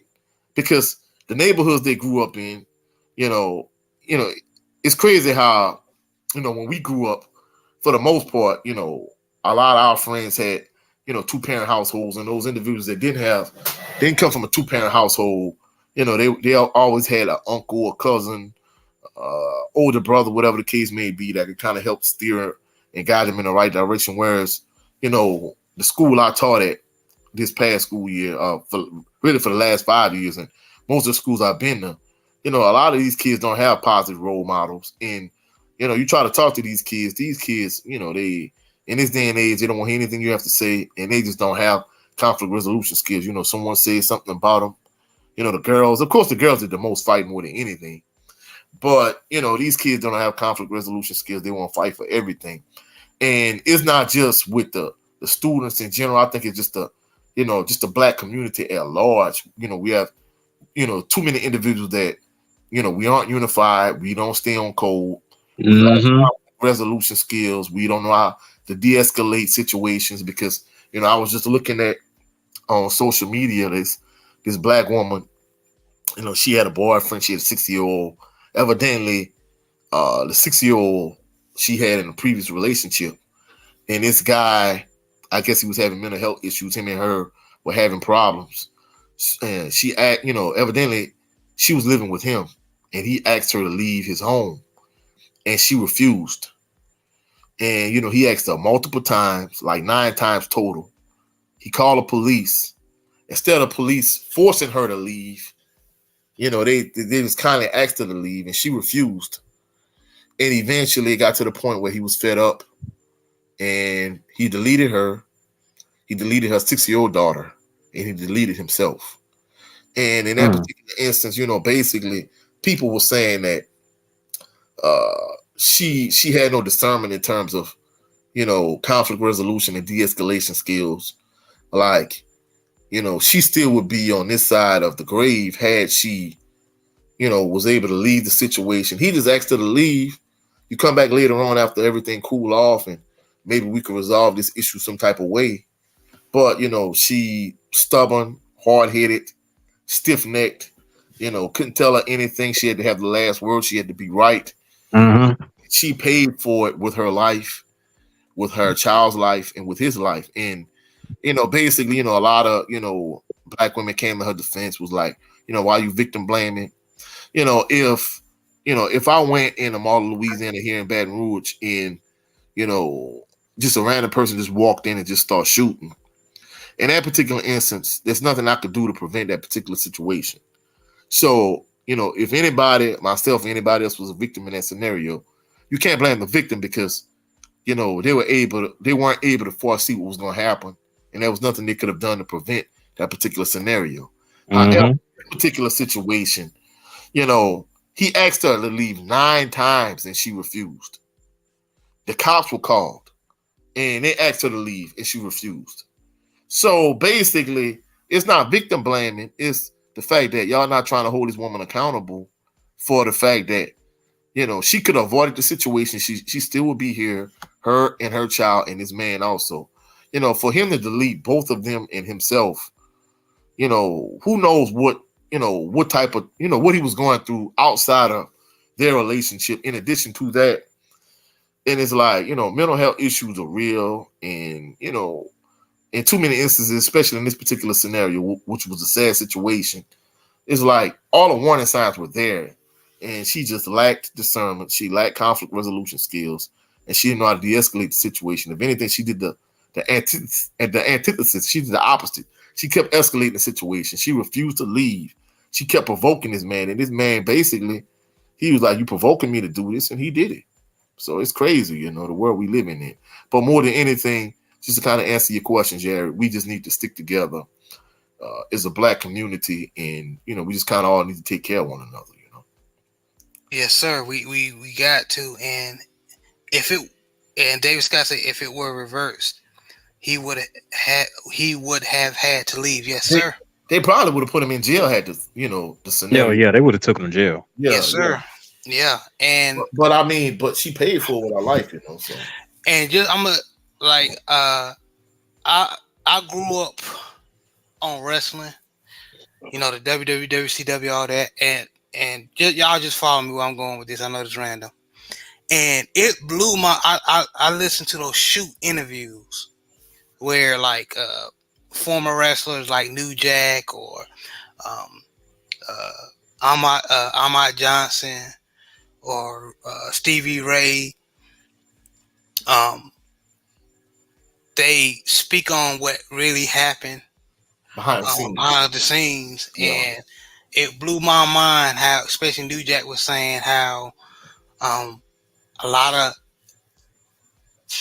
a lot, but there were two main. I'm sorry to say, if y'all fans of them, black wrestler, old school wrestler named Ray Candy, who helped train a lot of the black wrestlers, told New Jack and I believe Ahmad Johnson to stay away from two wrestlers because they don't have a standard. They'll sell you out in a heartbeat. He said Tony Atlas and Abdullah the Butcher. Oh no! I could believe that, but Abby. I could believe that, but Tony Atlas also Superman. Tony Atlas. Yeah, the Tony Atlas really didn't surprise me, but Abdullah the Butcher, that one caught me off guard. Didn't he have he had actually a barbecue spot in Atlanta or something like that was kind of noteworthy of famous, didn't he? You guys showed on that. Send them that video. I'm gonna send you that video. I'm gonna send them the video. Hold on, but isn't Abby from Canada? Abdullah Butcher's from Canada, right? No, I don't know where he's from. He lives in Canada for certain. What he was doing with, and this is Jared gonna send you a video about a wrestler y'all know named Kamala. Yeah. Kamala said that Abdullah the Butcher would have black wrestlers, go to Japan and wrestle and take their money, half of their money. And then eventually he kept other black wrestlers from going to Japan. And you're right, he's from Canada, Abdullah the Butcher. Yeah, he is from Canada. I just looked it up. He's from Canada. So it's not, it's everywhere, man. It's disheartening. The Nation of from my opinion, the Nation of Domination was jealous of Ahmad Johnson. No, I'm not gonna lie. I mean, they did a lot of interviews. The way they talk, Ahmad Johnson was a butthole. He was. Read between the lines, though. D'Lo Brown, the Godfather, which he was Kama Mustafa. But just think about it, bro. And Farouk. Why would Ron Simmons be jealous of him? Ron Simmons had already been a world champion at that point. Why would Ron Simmons? He never really met Ahmad Johnson before. Come up and kick shoot on him, broke his ribs. No, bro. See, you gotta listen to the Mark Henry story. Because Mark Henry basically said that. Bro, I've had this argument with Jared before. You gotta listen, bro. We're gonna have to have another show of this. Mark Henry got his date screwed up, bro. Don't listen to Mark Henry. He got his date screwed up. I understand what you're saying. All that Nation Domination clique, they story funny. It's not consistent. But go ahead, Coach. But bro, I mean, it's not just black nor white. You got probably a dozen wrestlers. They all tell different stories of basically Ahmed Johnson being a butthole. I mean, it ain't just a black thing. I mean, we talking about even guys that were black guys that was friends, white guys. I mean, from all walks. So I don't know, bro. I think you keeping and vouching for Ahmed. I don't think Ahmed is a stand. No, I'm not. No. I'm not saying. I do sense some bitterness in Ahmad Johnson, but when something don't sound right, I agree. Coach. Me and Jared had a no. That's the thing. Living with Big Reg, go back and do the research. Ahmad Johnson never dealt with Ron Simmons first.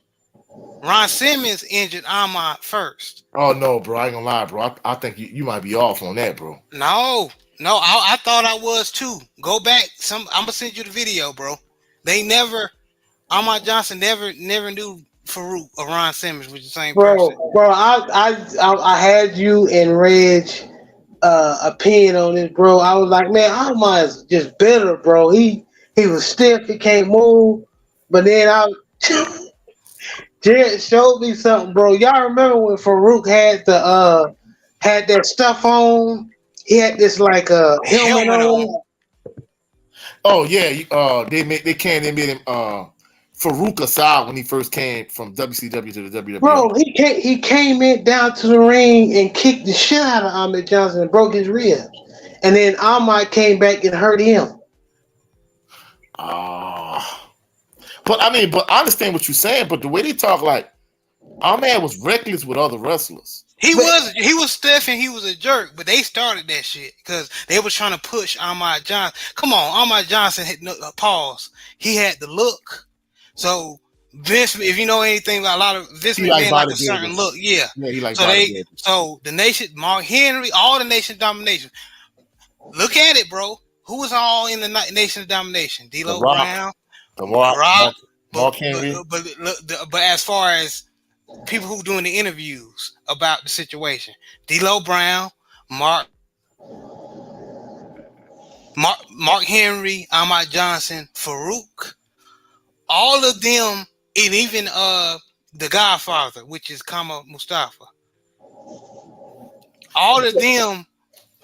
So basically, you're saying they're trying to paint a narrative, because now if you right from the push standpoint, but the way they talk, like, at the time, I don't know if you remember, like, he was like, a very popular wrestler. He was the Intercontinental Champion.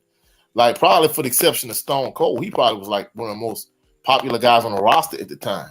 But that's what I think. I agree with both of you guys. I think Ahmad Johnson was a jerk, and I think Farouk was kind of jealous of Ahmed because he was they was pushing him to be the first Black Intercontinental Champion, and he been there. But actually, the way they started Ron Simmons off when he was in WWF, they started him off in a jacked up fashion anyway. Right. But the thing about it was, yeah, agreed. But Jim Ross and like so many other people, they kind of all told similar stories where, like, man, this dude was a butthole. I mean, just think about it. He was talking about, because he wasn't getting the kind of pay he was going to beat up Jim Ross, and he didn't know that Jim Ross had Kama Mustafa in the dressing room or the locker room or wherever with him. And when he saw Kama was there, he kind of backed off of the fact that he was going to do himself. Man, Jim Ross, he, from what other wrestlers say, Jim Ross ain't bump Jim Ross. That's all I say. But anyway, just going back to I was saying, and Big Reg, I'll send you the video too in the Discord, and y'all gonna be like, oh snap, because I ain't gonna lie, I sense the bitterness in Ahmad Johnson and the buttholeness, but at the same time, I can sense the enviness toward Ahmad Johnson because he was stiff, but he was trying to. They was trying to push him. No. The other guys was jealous. Oh, he definitely was getting a push, but the way they talk, like, being stiff, like Road Warrior stiff is one thing, but the way they talk, like, he was just flat out reckless. It got to a point. And you know what? Ahmad Johnson admitted, he said, "Man, I was green, bro. I was very green. He ain't got no bones about that. But as far as he speaks about the racism and the coon, like, I mean, his story, what he says is consistent to what other people have said about Bad that. News Brown, Bad News Brown, Kamala. Kamala, yeah. Rest in peace. Rest in Yeah. peace. But I can see both sides of that story, bro. I could be truthful, you know. yeah, but going back, not going away from my point. Even in wrestling, bro, phony wrestling, bro. A lot of black men don't have a standard. They'll, unfortunately, Bro, like I was saying earlier, bro, that's across the black community in general. And you know, I saw, you know, this one guy, you know, he's like this historian when it comes to like, you know, like slavery and like, you know, systemic racism in America. You know, he was talking about some of the worst things that like negatively affected and impacted the black community. And you know, he went through a long list of things, and basically, you know, he was saying integration was one of the really things that really just kind of killed the black community. Because you know, back in those days before integration, black people, they had to stick together and stay on code. That's why they had, you know, I was looking at this one guy, he was saying like basically they had like so many more black businesses back then than they do now. I'm talking about like in a, you know, like in the 1900s, you know, whereas it's 2023, bro, like you don't see too many like successful, thriving black businesses, you know, like you did, like, you know, especially pre-integration, you know. But, you know, he was talking about, you know, some of the things that just destroyed the black community. Integration was one of them. And of course, feminism was another thing. But, and he just went down a list of things that just destroyed the black community. And black people not staying on code and being unified, sticking together. Because, I mean, just think about it. You could go to, you know, any major like area in this country. You could go to a little China, a little Italy. The Jewish community stick together. Like these communities stick together, whereas, you know, black people don't, you know, I mean, just think about it, bro. I mean, anytime you got LGBTQ, you know, policies in this country and they're getting stuff, whereas black people, as a black community, we can't get nothing because they know black people gonna vote Democratic already anyway. Whereas if we stick together as a community, we can kind of demand things like, hey, maybe we could demand reparations, demand, you know, just to be treated like just decent human beings, you know.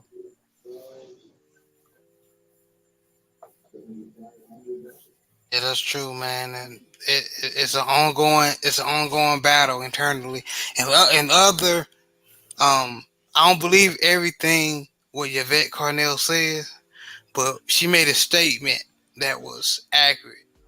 She said not only white supremacy, but other races who benefit from white supremacy benefit from black failure. So we have to, we have to, even if it's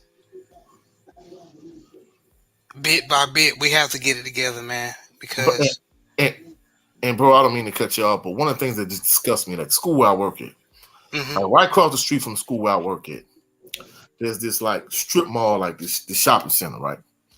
And there's a corner store where most of the teachers, not most of the teachers, but a certain percentage of the teachers, most of the students that walk home, because you know you have bus riders, you have car riders, and you have walkers. Like most of the walkers, they stop at this corner store. You know, some of the teachers, we go to the corner store. Of course, you go in the corner store. I don't know if they're Arabs or Middle Easterners. I'm thinking they Arabs. You know, they own that. You go to the opposite end of the strip mall. There's this place, like this wing place, right? They own that. Right next door to the to the corner store, there's like this nail shop. You know, some Asians own that. And there's another place where they sell like hats and t-shirts and lighters and those type of things. You know, non-blacks on that. And then of course you go further down before you get to the wing place, there's this Family Dollar. And it's like, bro, this is it, like literally in the middle of the hood, you know, where I work, right across the street from the school where I work at. And every race of people own shops in that particular place for the exception of black people. And I'm like, bro, this is crazy. Yeah, that's a good example. I was just saying, man, and we, man. But on that note, I'm gonna go ahead and wrap it up. Brent Fox, I know, and sorry for the late notice, man. But I appreciate you hopping on, brother. Anything you want to say before we wrap it up, man? Oh yeah, I'm ecstatic about being on the show. I appreciate y'all each and every time. Speaking of such, I do have a new show called It's Just Me, hosted by Brent Fox. It'll be on YouTube on Thursdays, usually around 10 p.m. Central Standard, 10:30 p.m. Central Standard. Yeah, just come check me out. I just started the channel, so just check me out. All right. Coach, go ahead and tell people where they can meet you and see you. Well, they could catch me at Coach 67 Sports TV on all social media platforms, Twitter, Instagram, TikTok. Also, Coach 67 Sports TV here on YouTube. I have a sports channel. Also, I predominantly follow Southern University football. I did a video yesterday talking about what to expect from Southern University defense this coming season. In addition to that, we did episode 14 of Bayou Sports Talk yesterday. Myself, my sister, my cousin. We talked about the upcoming mega fight between Errol Spence Jr. and Terrence Bud Crawford for the undisputed welterweight championship of the world. We also talked about NBA free agency in terms of Damian Lillard.